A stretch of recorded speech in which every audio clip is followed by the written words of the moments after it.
కొత్త సృష్టిగా మారిన విశ్వాసికి దేవుడు ఏం చెప్తున్నాడంటే కొత్త జీవితాన్ని జీవించండి అని చెప్తున్నాడు.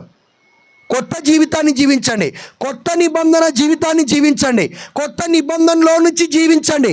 ఎందుకంటే మీరు కొత్త సృష్టిగా మార్చబడ్డారు, కొత్త నిబంధనలోనికి మీరు ప్రవేశించారు.